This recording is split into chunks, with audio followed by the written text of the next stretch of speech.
promised, while I'm folding clothes, because I got nothing better to do while I fold clothes, except maybe listen to Queen. I'm on a Queen kick. Anyway, so, as promised, here's the story of how we got George, the hedgehog. So, like I had said in the last video, I've always wanted a hedgehog. For years, I've wanted a hedgehog. You know, done all the research, picked out names, decided, you know, how I wanted to decorate the cage, and oh my goodness.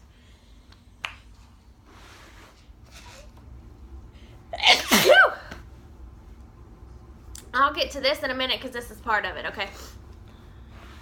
So, I did all my research, you know, knew all about how much work they are, and they are a lot of work. Like, you have to be for real dedicated. Look at how red my eyes got. That's hilarious.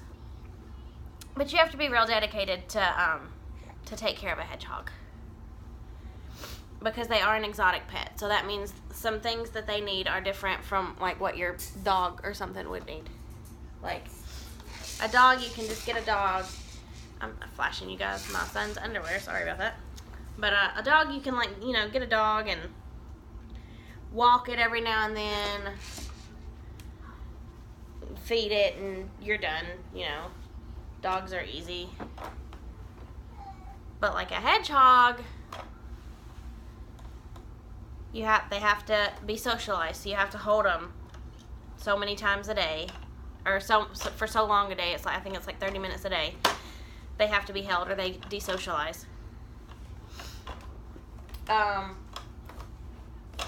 And when they get desocialized, they like hiss and like quill up at people, and the quills hurt. So, you know, it's good to have them socialized. So, I love this shirt. I heart boobies like my dad, which is true. My husband's a huge boob man. And a tattoo man. Like, I'm gonna have to get some more, because like every time he sees somebody with tattoos, he's like, "Oh, what is it? I like that. Look at the color. I love that." Right? Like, I'm gonna have to get some tattoos. I've got a few, but anyway. So they take a lot of work, is where I was getting at. And you know, they have to have special food, special housing. You know, they have to have a place to hide under. They have to have a heat lamp. It's got to be like at least over 70 degrees in their habitat, or they'll go into hibernation. They need to be kept clean. You know, they need to have their cage liner changed out every so often. And a lot of people use wood chips, but little tip, it's actually cleaner to take fleece, like blanket material, and line it with fleece, and have like 2 or 3 pieces of fleece like that, and then just take it out and wash it. So anyway, so I knew all this going in, and my husband knew that I knew all this, and he knew that, like, it was like having a 4th child, I guess. Not really, not even close, but still. You good? Yeah. Okay. So, he found somebody with a hedgehog for sale, and he had told me no forever, but like, we're getting out of the military, you know, things are changing. You're okay. You're okay, look. You want your octopus?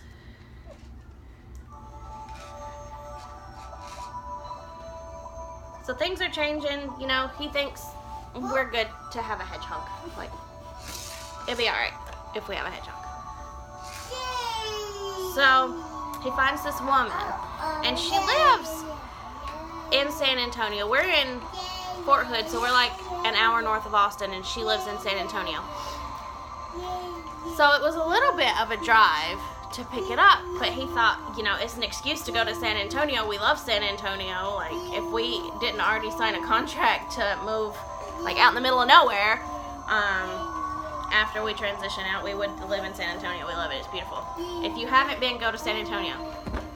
The Alamo, Lulu's, 3-pound cinnamon rolls. I mean, and Fort Sam Houston has this thing called a quadrangle, and they have live animals inside. Live animals. Peacocks, geese, ducks, deer. And they let the public go in there, too. So, like, if you're not military, don't be like, oh, you know. You just have to, when you get up to the gate, say, I want to go to the quadrangle, and they'll tell you where to get a pass so that you can go to the quadrangle. Anyway, so, point being, it was an excuse to go, so we went ahead and got the hedgehog in San Antonio. So we get there.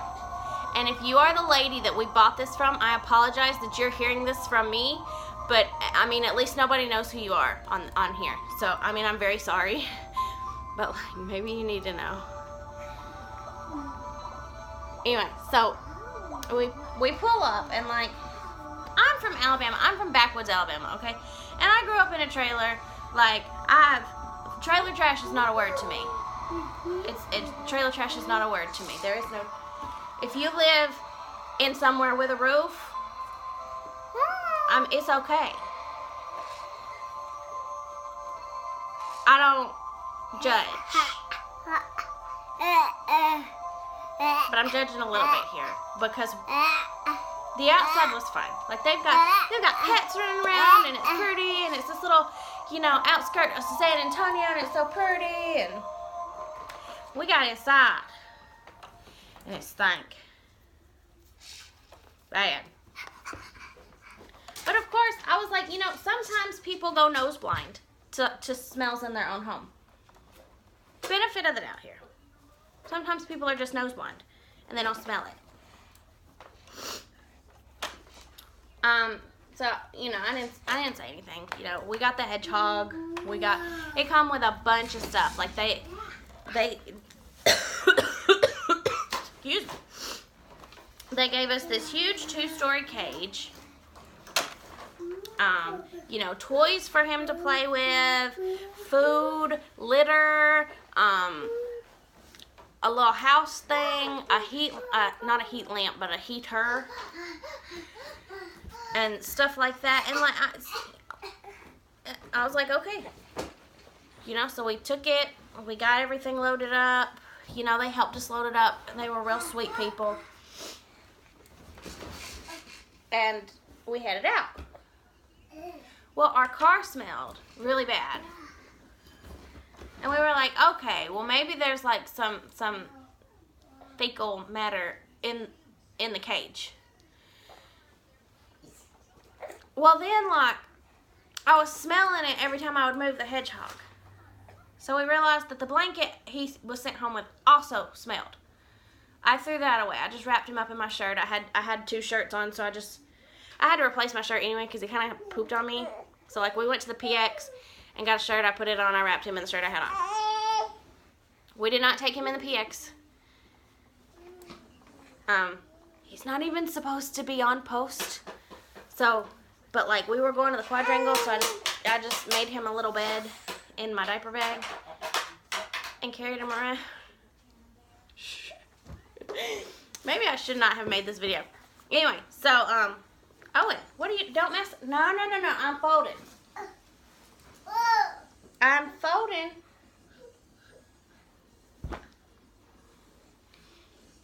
Anyway, so, yeah, Owen's favorite thing is to come over and chomp on my, folded clothes pile, so, like, I'm not being mean to my kid. But, anyway, so, we got me a new shirt. We put him in my dirty shirt and got him home. And, like, my husband was going to spray out the cage the next day. And, so we just kind of brought it in overnight to make do until he could spray it out the next morning.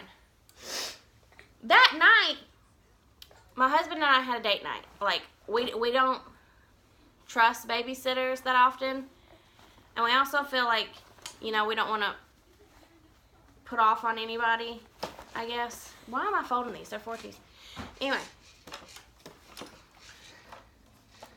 So, a lot of times we just have in-home dates after the kids are asleep. So we were having date night.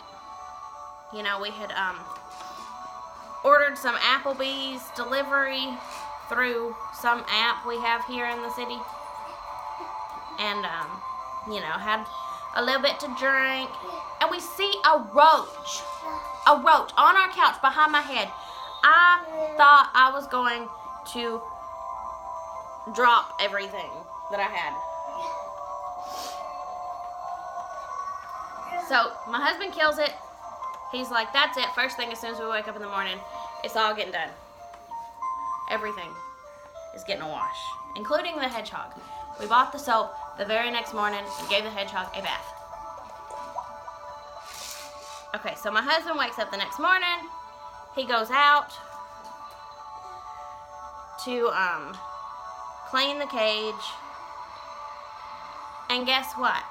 As soon as he pulls the cage apart, pulls the little top piece off, roaches come out by the dozens all in our driveway. So he's like, nope, everything is getting thrown away. Everything that come with the hedgehog got thrown away. His food, which was cat food, by the way. Now, they will eat cat food, but it is like them living off Big Macs their whole life. Can you hear me over that thing? I know it's loud. He likes it, though. But anyway, so, like, everything got thrown away. And I almost feel like asking for some of our money back because, like, part of the price was because the cage and the toys and the food and everything was added. But, like, we replaced all that. We spent, like, $100 yesterday replacing everything. So, anyway, we threw all of it out, is the point. And we had to make new cage liners, buy a food and water dish, buy a little hidey hole for him to live in, because they like to burrow, so they have to have something covering them. They won't just stay out in the open. These pants are not folding. I don't know what I'm going to do with them. Anyway. Excuse me. So.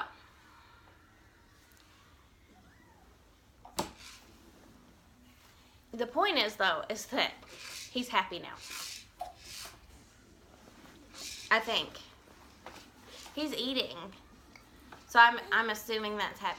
But, like, he did not like me at first. He was like, no, and he would hiss. And he poked me a couple times, and that really hurts. Because their quills are like, they feel like little sewing needles.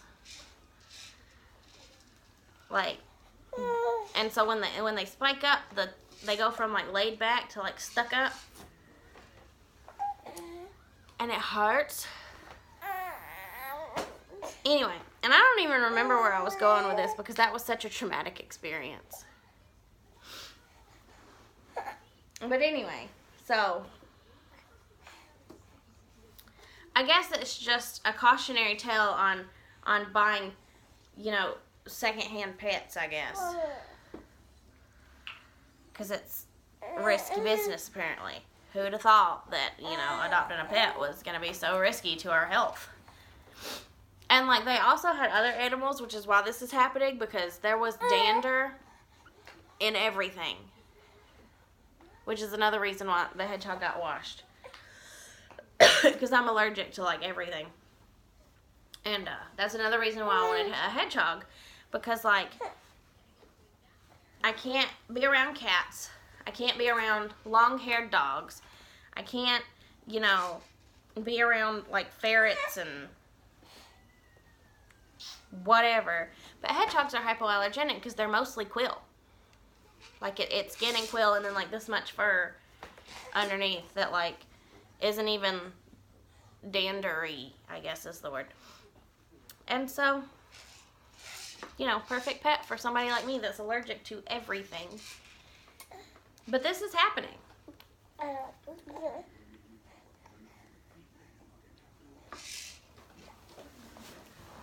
So,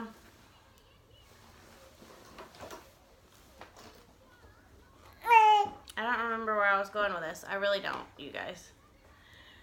I was folding, and then I was going off on the conditions that this hedgehog was given to me. But, like, he's happy now, so it's all good, I guess. We'll see in a week or two how good things are. But, like, he's got a little heat lamp, and, you know, we decorated his cage like the desert. We made it look like Roswell because my son, what happened was, we went in Pet Shop, and the hidey holes, we got one, instead of getting one from the hamster side, we got one from the reptile side that just had a big enough hole for a whole hedgehog. And, but my son walked up and sees this little crashed UFO fish tank decoration. And it is in no way large enough for a hedgehog to go through. Like, I don't even know that a full-size goldfish could fit through these holes. But, like, it's just to go in the bottom of the tank. So I was like, well, that's cute. We'll just make it look like Roswell. Because, like, I'm a space nerd. And my husband is getting to be a space nerd. He's actually also into geology, which is really cute because it's kind of like, he's like kind of turned into Ross. He's like, and did you know about geology and everything? It's cute. But, anyway, and like, we're moving like way out to the desert next year. Or this year. This year. It's coming up on us. Anyway, so we're moving out to the desert this year. And we're going to be like, I think, a couple hours maybe from Roswell. And so that's where my husband wants to go. Like, all the time we have, like, all of our drunk conversations are about aliens. So, if that tells you anything about us. So, anyway, we're going to Roswell. Is that funny? You think aliens are funny. Anyway, so we're going to Roswell. So, we just decided that we were going to make the hedgehog cage look like Roswell. So, I got, like, pink and brown fleece to make it look, you know, like the desert. And then he got, like, a little rock plateau hidey hole, and then there's the little spashed crash ship, crashed spaceship, and then he got little food and water dishes that look like a little dipped out rock. So yeah, it's cute, it's adorable. The only thing in there that's not desert themed is his wheel, because it's like bright purple. But it's funny, though, because my kids are afraid to touch him. They'll be like, hello! And the baby, he's 5 months old, and he just kind of goes.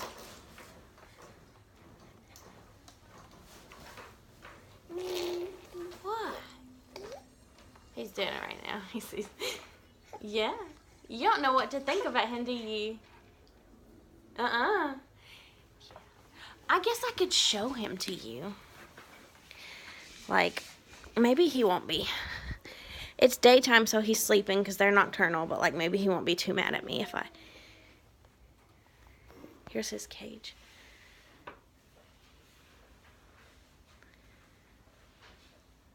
There's his big wheel. That did come with him. That was the only thing we didn't replace because it's a nice wheel, and I didn't think anything could get in it because I cleaned it off really, really well. Oh, look at him spiking up. I can't turn my camera around while it's going. And I don't want to stop it because I don't want to piece it back together later because I'm lazy. Okay. Come here, George. We named him George. His original name was Pumpkin. But my son... Quit hissing at me. Hey. Hey, we talked about this. You can't be hissing at me. It scares me, and then it scares you, and then you poke me. I'm just loving on you. Okay. Say hi, George.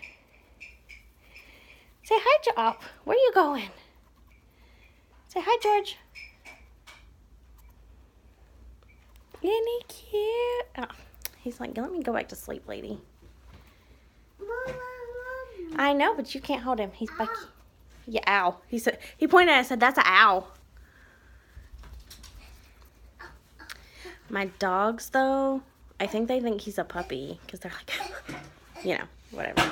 Anyway, but this is George, and this is the story of how we got George, and a cautionary tale to get, you know, detailed information of the living conditions of your animal before you buy it.